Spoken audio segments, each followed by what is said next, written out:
नमस्कार, मैं हूं आपके साथ प्रगति और आप देख रहे हैं टोटल टीवी। खबरों की शुरुआत बड़ी खबर के साथ करेंगे, जहां हरियाणा में जेजेपी और एएसपी के बीच गठबंधन हो गया है। दरअसल दोनों दलों के बीच सीटों का समझौता हुआ है। 70 सीट पर जेजेपी और 20 सीटों पर आजाद समाज पार्टी चुनाव लड़ेगी। दुष्यंत चौटाला और चंद्रशेखर आजाद के बीच गठबंधन हो गया है। चंद्रशेखर ने कहा कि हरियाणा के भविष्य की मजबूत नींव रखी जाएगी। किसानों की आय कैसे बढ़े, ये सुनिश्चित करने का काम करेंगे। शिक्षा का स्तर कैसे बेहतर हो, इस पर भी काम किया जाएगा। हम दोनों 36 के हैं और हम दोनों मिलकर किसानों के लिए काम करेंगे। हरियाणा के मतदाता बढ़कर जेजेपी और एएसपी को वोट देंगे। तो बड़ी खबर, हरियाणा में विधानसभा चुनाव से पहले ये बड़ी राजनीतिक हलचल, जहां हरियाणा में विधानसभा चुनाव से पहले एएसपी और जेजेपी के बीच गठबंधन, दोनों दलों के बीच सीटों का समझौता हो गया है। पार्टी में हरियाणा विधानसभा के चुनाव में इकट्ठे मजबूती के साथ मिलकर चलने का निर्णय ले रही है और दो महापुरुषों स्वर्गीय चौधरी देवीलाल जी हब बने, उसमें शिक्षा का उद्धार करें, इस उद्देश्य को लेकर हम आगे बढ़ने का काम करें। हमारा टारगेट यही है कि हम प्रदेश के प्रत्येक विधानसभा में 36 बिरादरी को साथ ले मजबूती से इस लड़ाई को लड़ने का काम कर पाएंगे। तो हरियाणा में जेजेपी और एएसपी के बीच गठबंधन, दोनों दलों के बीच सीटों को लेकर के समझौता हो गया है। इस बीच चंद्रशेखर आजाद का बयान भी सामने आ गया। उन्होंने साफ तौर पर कहा कि हरियाणा के बेहतर भविष्य के लिए दोनों पार्टियां मिलकर के काम करेंगी। ज्यादा जानकारी के लिए हमारे साथ एसोसिएट एडिटर प्रदीप कुमार जी लगातार जुड़े हुए। प्रदीप जी, हरियाणा में विधानसभा चुनाव में बेहद कम समय और उससे पहले ये बड़ी राजनीतिक हलचल, एएसपी और जेजेपी के बीच बड़ा गठबंधन। और देखिए, बिल्कुल हरियाणा में यहाँ एक बड़ा गठजोड़ हुआ है। बीजेपी और जो आजाद समाज पार्टी काशीराम जो चंद्रशेखर की अगुवाई में बनी हुई पार्टी है, सांसद भी है वो, और उन्होंने गठजोड़ किया है और अब अभी इसका औपचारिक ऐलान यहाँ पर किया गया है। 70 सीटों पर जेजेपी चुनाव लड़ेगी, 20 सीटों पर आजाद समाज पार्टी उम्मीदवार चुनाव मैदान में उतरेंगे। पूर्व डिप्टी सीएम दुष्यंत चौटाला और आजाद समाज पार्टी प्रमुख चंद्रशेखर आजाद ने ये घोषणा की है। तो हरियाणा के चुनावी नजरिए से ये घोषणा इसलिए महत्वपूर्ण क्योंकि जहां आईएनएलडी और बीएसपी का गठजोड़ हुआ है, वहीं जो आजाद समाज पार्टी जो चंद्रशेखर की अगुवाई में पार्टी बनी हुई है, उनका गठजोड़ हुआ है जेजेपी से। जेजेपी और जो कि आईएनएलडी से टूट के बाद बनी है, ऐसे में ये जो समीकरण यहाँ पर देखने को मिलेगा, ये एक बड़ा समीकरण रहेगा इस लिहाज से, क्योंकि दलित वोट बैंक पर राज्य के अब निगाहें यहाँ पर साधते हुए जेजेपी नजर आएगी और इसके जरिए उन्होंने 70 और 20 सीटों का जो फार्मूला तय किया है वो कितना असरदार रहेगा उस पर नजरें रहेंगी, क्योंकि ये एक बड़ा दांव माना जा रहा है ऐसे वक्त जब जो बीजेपी के साथ गठजोड़ बना था और फिर टूटा, उसके बाद जेजेपी के खिलाफ माहौल को लेकर बड़ी चर्चाएं रही हैं। लेकिन अब गठजोड़ कर एक बड़ा मैसेज उन्होंने दिया है, खासतौर से आईएनएलडी और बीएसपी के गठजोड़ को एक बड़ी चुनौती जेजेपी और चंद्रशेखर की पार्टी दे सकती है, ये कहा जा रहा है। चलिए, बहुत बहुत शुक्रिया प्रदीप जी, ये तमाम जानकारी हमारे दर्शकों तक पहुंचाने के लिए। दो दुष्यंत चौटाला और आजाद चंद्रशेखर के बीच ये बड़ा फैसला, जहां दोनों पार्टियों ने गठबंधन कर लिया। हरियाणा में बड़ी राजनीतिक हलचल ये निकल करके सामने आ रही है, बड़ा गठजोड़। दरअसल 70 सीटों पर जेजेपी और 20 सीटों पर आजाद समाज चुनाव लड़ेगा। दुष्यंत चौटाला और चंद्रशेखर आजाद के बीच गठबंधन हो गया है। इस बीच चंद्रशेखर का कहना है कि हरियाणा के भविष्य की मजबूत नींव रखी जाएगी।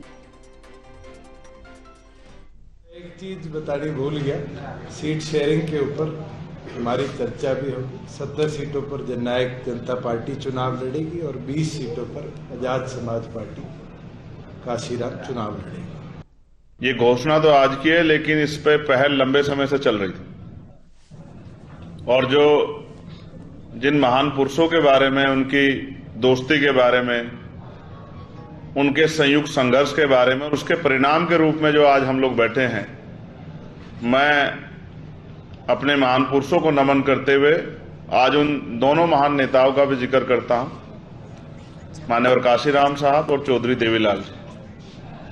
मेरा ये भी मानना है कि किसान कमेरों को अपनी लड़ाई अभी तक अपने आप ही लड़नी पड़ी है, दूसरे लोगों ने सिर्फ उनका यूज किया। वादे तो हमसे बहुत करते हैं, लेकिन बाद में उन वादों में सच्चाई कुछ नहीं होती। क्योंकि भाई ने कहा कि हम 36 के हैं, 36 से कहने का मतलब है कि हम सेम एज के हैं, हम एक ही एज में हैं और लंबे समय तक अब सेवा करने के लिए किसान कमेटियों की इस आंदोलन में उतरे हैं। मेरा ये भरोसा है, जब मेरी इनसे बात हुई तो मैंने महसूस किया कि इनके दिल में इच्छा है कि हरियाणा को आगे बढ़ना चाहिए और मेरे दिल में इच्छा है कि हरियाणा को आगे भी बढ़ना चाहिए।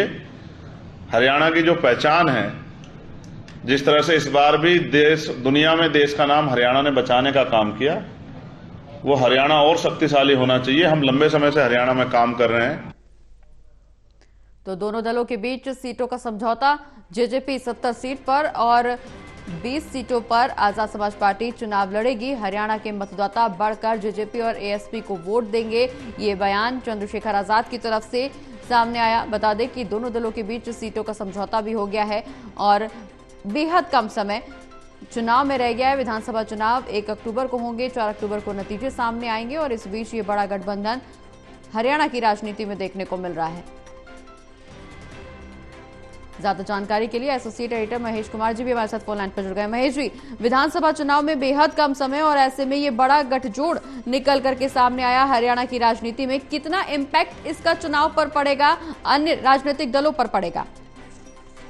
मुझे लगता है कि हरियाणा प्रदेश की जनता इस बार सिर्फ और सिर्फ फैसले पर वोट करेगी और फैसला या तो भारतीय जनता पार्टी के साथ जाने का, भारतीय जनता पार्टी की तीसरी बार सरकार बनाने का, या फिर भारतीय जनता पार्टी को सत्ता में पहुंचने से रोकने का। और सातों से ध्रुवीकरण यहाँ पर आमने सामने की स्थिति हरियाणा प्रदेश की राजनीति में देखने को मिल सकती है। बाकी जो तमाम क्षेत्रीय दल है वो बेहद मुश्किल हालात का सामना आने वाले विधानसभा चुनाव में करेंगे और यहाँ पर जननायक जनता पार्टी के सामने भी सबसे बड़ी चुनौती यही थी कि जो 4.5 सालों तक भारतीय जनता पार्टी की सरकार को सबसे बेहतरीन और सबसे अच्छी सरकार करार देकर जो राज चलाने का काम कर रहे थे, अब वो बेहद मुश्किल हालात का सामना कर रहे हैं।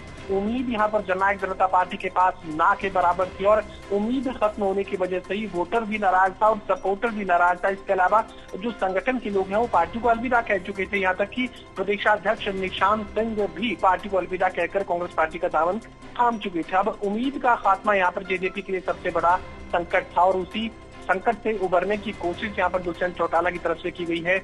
यहाँ पर आजाद समाज पार्टी काशीराम से गठबंधन का जो ऐलान है वो यहाँ पर किया गया है। 70 सीटों पर जेजेपी लड़ेगी और 20 सीटों पर आजाद समाज पार्टी काशीराम की गठबंधन का जिक्र यहाँ पर किया जा रहा है। लेकिन मुझे लगता है कि कोई खास संभावना इस गठबंधन को मिल पाएगी ऐसा दिखता नहीं है। जमीनी जो हालात इस वक्त बने हुए हैं उसमें एक गठबंधन पहले भी बनाया गया था जो कि बसपा के साथ था और यहाँ पर अनुसूचित जाति के लोगों को अपने साथ जोड़े रखने के लिए अब दुष्यंत चौटाला की जेजेपी ने यहाँ गठबंधन किया है आजाद समाज पार्टी से। मुझे लगता है कि चंद्रशेखर आजाद उर्फ रावण को प्रचार के लिए इस्तेमाल किया जाएगा और प्रचार में अनुसूचित जाति के लोगों को जरूर यहाँ पर जनसभा तक, उनके कार्यक्रमों तक लाने की कोशिश हो सकती है। लेकिन बहुत ज्यादा उम्मीद इस गठबंधन को लेकर ना तो दुष्यंत चौटाला को होगी मुझे लगता है, और यहाँ पर चंद्रशेखर आजाद की जो पार्टी है उनके पास खोने के लिए कुछ भी नहीं है। यहाँ पर उनका अगर असर बढ़ता है, उनका जिक्र होता है चुनाव में, अगर उनकी भागीदारी होती है और चाहे 20 सीटों पर उनके उम्मीदवार